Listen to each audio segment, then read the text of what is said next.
Everyone, आज हम class 10th का चैप्टर 6 ट्रायंगल पढ़ेंगे, जिसका थ्योरम 6.1 पढ़ेंगे।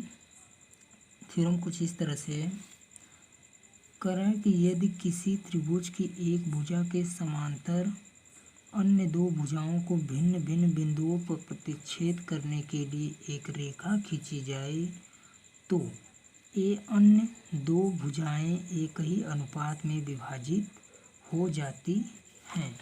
कहने का मतलब है कि यदि कोई त्रिभुज है, मान लेते हैं कुछ इस तरह से एक त्रिभुज है,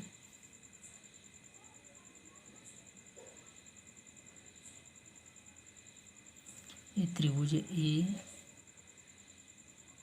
बी और सी, ये त्रिभुज है। कह रहा है कि इस त्रिभुज की किसी भी भुजा के समांतर यदि कोई लाइन खींच दी जाए, तो हम BC भुजा ले रहे हैं, इसके समांतर हम क्या कर रहे हैं, एक लाइन खींच रहे हैं। तो ये जो समांतर लाइन है ना, शेष दो भुजाओं को जहाँ पर काटती है, हम मान लेते हैं कि इसको बिंदु D पर काट रही है और इस वाली भुजा को बिंदु E पर काट रही है। तो जहाँ पर काटती है ना, तो वहाँ पर क्या कर रही है, AB और AC को दो पार्ट में बांट दे रही है। क्या कर रही है, देखिए, एक D के ऊपर वाला भाग है, एक D के नीचे भाग है, एक E के ऊपर भाग है, एक E के नीचे भाग है। तो कह रहा है कि ये जो समांतर लाइन इन दो शेष भुजाओं को जब काट रही है, दो भागों में बांट दे रही है प्रत्येक भुजा को, तो क्या कर, इनका जो रेशियो होगा, मतलब किसका रेशियो, AD अपान DB, ये बराबर होगा AE अपान EC के बराबर होगा। थ्योरम के कहने का मतलब यही है। थ्योरम में हमें कुल मिलाकर के यही प्रूफ करना है। तो आइए चलते हैं, इसका प्रूफ देखते हैं।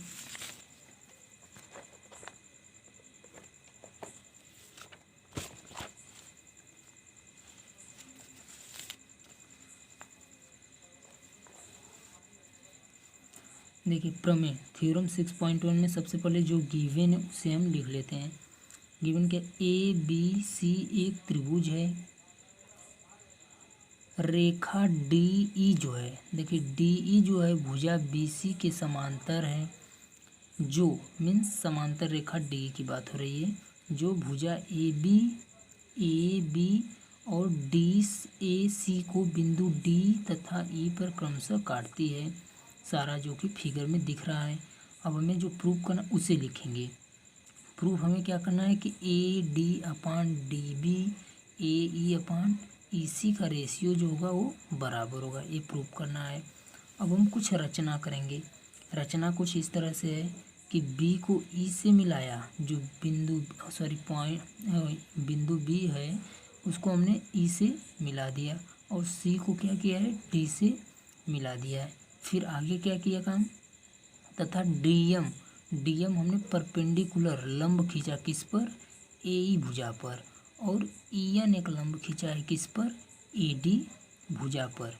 ये हमने अपने से रचना किया है, तो जिसे रचना में लिख दिया गया है। जो काम अपने से करते हैं उसे हम रचना में करते हैं, रचना में लिखते हैं। अब हम अपनी प्रूफ की तरफ चलते हैं।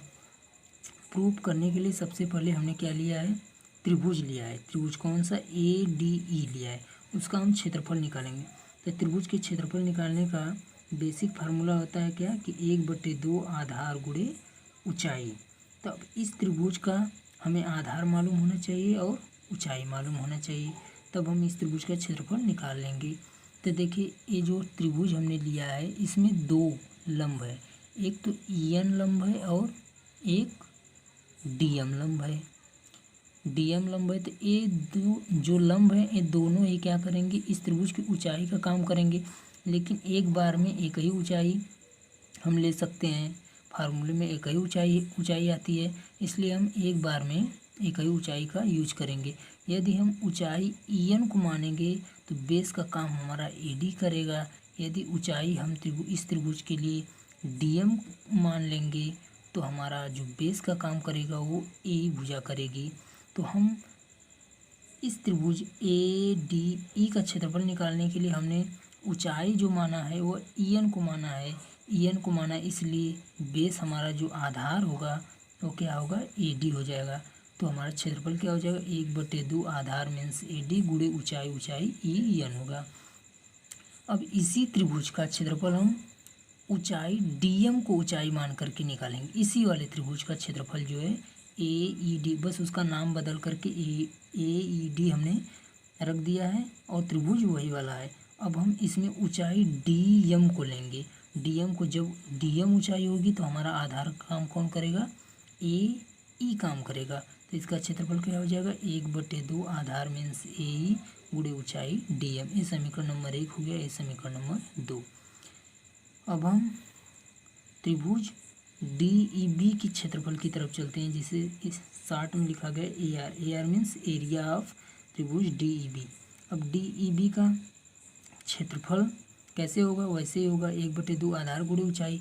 तो इसके लिए क्या क्या हमें आधार और ऊंचाई ये दो चीज़ चाहिए। तो अब इसमें देखिए ऊंचाई क्या होती है, किसी भी त्रिभुज की ऊंचाई क्या होती है, उस त्रिभुज में परपेंडिकुलर जो होता है, लंब जो होता है, वही उस त्रिभुज को ऊंचाई का काम करता है। इसमें परपेंडिकुलर कहीं ड्रा हमें दिख नहीं रहा है। जो त्रिभुज है DEB, इसमें कहीं भी हमें लंब नहीं दिख रहा है। तो आइए थोड़ी सी कुछ चीज़ें जान लेते हैं। जैसे हम एक लाइन खींच रहे हैं, एक लाइन है AB, इसमें हमने एक पॉइंट M ले लिया है कहीं पर, ठीक। इस पर हम क्या कर रहे हैं, एक लंब खींच रहे हैं, लंब परपेंडिकुलर। हमने कहाँ से खींचा है, बिंदु O से मान लीजिए हमने लंब खींचा है, जो आकर के AB भुजा को N पर क्या करता है, टच करता है, काटता है, ठीक। तो हम यदि लिखना चाहें तो कुछ इस तरह से ON परपेंडिकुलर AB लिखेंगे, ON परपेंडिकुलर MB लिखेंगे। तो ये दोनों बातें जो हैं वो सही हैं। हम A भी लिख सकते हैं अपनी ज़रूरत के अनुसार और A भी लिख सकते हैं। तो इसी चीज़ को हम इस त्रिभुज में देखेंगे। जो त्रिभुज हमने लिया है DEB, इस त्रिभुज में हम इसी बात को जानेंगे। देखिए इसमें DEB में देखिए जो BD है, BD वाली भुजा जो है, BD वाली जो भुजा है उसको हम यदि आगे बढ़ाएं तो A तक बढ़ा कर लेके जाएं तो बीच में हमें एक लंब दिख रहा है, मिल जा रहा है EN, ठीक है।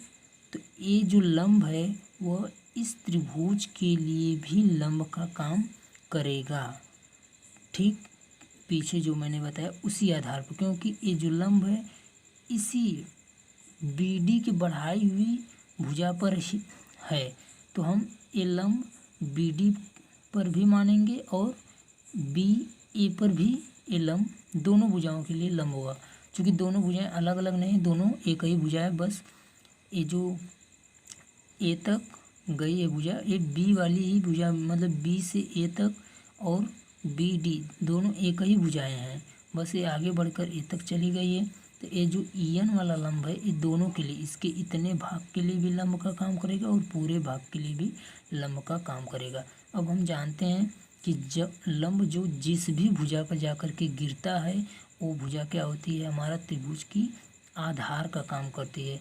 तो ये जो त्रिभुज हमने लिया है DEB, इसमें जो है आधार कौन हो जाएगा, BD वाली जो भुजा होगी वो आधार काम करेगी, क्योंकि इसके बढ़ाए हुए भाग पर ही तो लंब जाकर के गिर रहा है, इसलिए ये क्या होगा, आधार काम करेगी। और ये लंब जो है ऊंचाई का काम करेगा, EN जो लंब है वो ऊंचाई का काम करेगा। तो अब हमें आधार और ऊंचाई दोनों मिल गई है, तो हम इसका क्षेत्रफल आसानी से निकाल सकते हैं। तो एरिया ऑफ त्रिभुज DEB का क्या हो, 1/2 आधार मीन्स BD गुणे ऊंचाई, ऊंचाई मीन्स EN। इसको हमने समीकरण नंबर 3 मान लिया। इसी प्रकार से हमने क्या किया है, DEC त्रिभुज का हमने क्षेत्रफल निकाला है।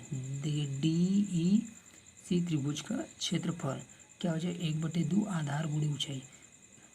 अब देखिए आधार का काम AC करेगा और ऊंचाई का काम DN, क्योंकि ईसी के बढ़ाए हुए भाग पर ही हमें डीएम एक परपेंडिकुलर मिल रहा है, इसलिए डीएम जो है वह इस त्रिभुज डीईसी के लिए क्या करेगा, ऊंचाई का काम करेगा, और ईसी वाली जो भुजा है वो आधार का काम करेगी। तो इस त्रिभुज का क्षेत्रफल 1/2 सी ई इंटू डी एम या इसका क्षेत्रफल हो जाए। इसको हमने समीकरण नंबर 4 दे दिया है। आगे हमने क्या किया है, समीकरण 1 को 3 से भाग किया है। तो 1 को 3 से जब भाग करेंगे, 1 देखिए यहाँ पर है और 3 नंबर यहाँ पर, तो इसमें भाग करेंगे तो लेफ्ट का लेफ्ट में भाग देंगे और राइट का राइट में। तो लेफ्ट का लेफ्ट में जब हमने भाग दिया तो क्या मिला, area of A D E upon area of D E B मिल गया है। देखिए ए डी ई और डी बी। इधर क्या मिला है, इधर हमें मिला है कि 1/2 से कैंसिल हो गया है, ई एन और ई एन से कैंसिल हो गया, बचा क्या, A D upon B D, बस इतना बचा है। हमने इसको समीकरण नंबर 5 दे दिया। फिर काम हमने किया है कि 2 को 4 से भाग किया है। समीकरण नंबर 2 जो है उसको हमने क्या किया है, 4 से भाग कर दिया है।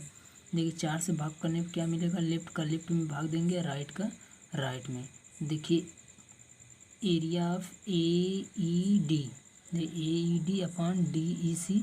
अब राइट में हमें क्या बचा है, राइट में बचा है देखिए 1/2 इसमें भी, 1/2 इसमें भी, कैंसिल हो जाएगा। डीएम इसमें भी है, डीएम इसमें भी है, कैंसिल हो जाएगा। अब बचा क्या, ए ई अपॉन सी ई बचा है बस, तो हमने क्या किया, लिख दिया है। अब ये हमारा समीकरण नंबर 6 हो जाएगा। अब समीकरण नंबर 6 के बाद हमने काम किया है कि समीकरण 5 को 6 से भाग दे दिया। जो 5 है उसको 6 से हमने भाग दिया है। देखिए 5 को 6 से हमने क्या भाग दिया है, तो लेफ्ट का लेफ्ट में भाग जाएगा, राइट का राइट में। तो राइट में हमें क्या बचा है, A D upon B D. अब पूरे के बटे हो जाएगा ए ई अपान ई सी। उसी प्रकार से राइट साइड भी हुआ है। अब देखिए भिन्न का आपको भाग आना चाहिए। देखिए जब ये पूरे का बट्टे जो है, बड़ा वाला बट्टे जो है, ये जब हम इसको इनटू में चेंज करेंगे, गुणा में चेंज करेंगे, तो नीचे वाली भिन्न जो होगी वो पलट जाएगी। तो वही हमने किया है आगे काम। देखिए यहाँ पर भिन्न क्या हो गई, पलट गई। बड़ा वाला जो भाग था वो गुणा में परिवर्तित हो गया, तो भिन्न क्या है, नीचे की पलट गई। अब देखिए हमने इसको और इसको काट दिया है। इसको काटा क्यों है, क्योंकि ये दोनों ही एरिया जो हैं, त्रिभुज की एरिया जो है आपस में बराबर है। क्योंकि ये दोनों ही एरिया एक ही त्रिभुज की एरिया है, इसलिए ये दोनों क्या है, आपस में बराबर हो गई और ये कैंसिल हो गई, बच गई ऊपर का ये, नीचे ये बच गया। और यहाँ पर कुछ कटने वाला नहीं, इसको हमने ऐसे ही लिख लिया है। अब देखिए हमने फिर इसको भी काट दिया है। इसको काट करके एक लिख दिया है। कैसे काटा है, इसका रीजन हमने दिया है, चूँकि एक ही आधार तथा दो समांतर रेखाओं के बीच बने त्रिभुज जो होते हैं वो एरिया में बराबर होते हैं। तो ये दोनों त्रिभुज जो है ना, एक ही आधार और एक ही समांतर रेखा के बीच बने त्रिभुज हैं, इसलिए एरिया में बराबर होगी। आइए देख लेते हैं। देखिए दोनों ही त्रिभुज जो डी ई बी है और डी ई सी, दोनों क्या है, दोनों का आधार क्या है, डी ई है, और क्या है, दोनों एक ही समांतर रेखा के बीच बने हैं, इसलिए ये क्या होंगे, एरिया में इक्वल होंगे। जितनी एरिया इसकी होगी उतनी एरिया इसकी होगी। जितना क्षेत्रफल इसका होगा, कहने का मतलब जितना क्षेत्रफल इसका होगा उतना क्षेत्रफल इसका होगा। दोनों क्षेत्रफल में आपस में बराबर होंगे, इसलिए क्या हो गया, इसलिए ये आपस में कट करके एक दे देंगे और बचेगा हमारा इधर इतना बच जाएगा। अब हमने क्या किया है, अब हमने किया है क्या कि ए ई जो है यहाँ पर नीचे, इसको इधर भेज दिया है तो ऊपर चला जाएगा, और सी ई जो यहाँ ऊपर है इधर आएगा इक्वल के, तो यहाँ नीचे आ जाएगा। तो देखिए ए ई अपान सी हो गया, अब बराबर किसके, A D upon B D के बराबर हो गया। इसको हमने थोड़ा अरेंज करके लिख दिया, इसको इधर लिख दिया, इसको इधर लिख करके हमने दिखा दिया कि A B upon D B बराबर हो गया ए ई अपान ए सी। यही हमें प्रूफ करना था, यही थ्योरम का हमारे प्रूफ है।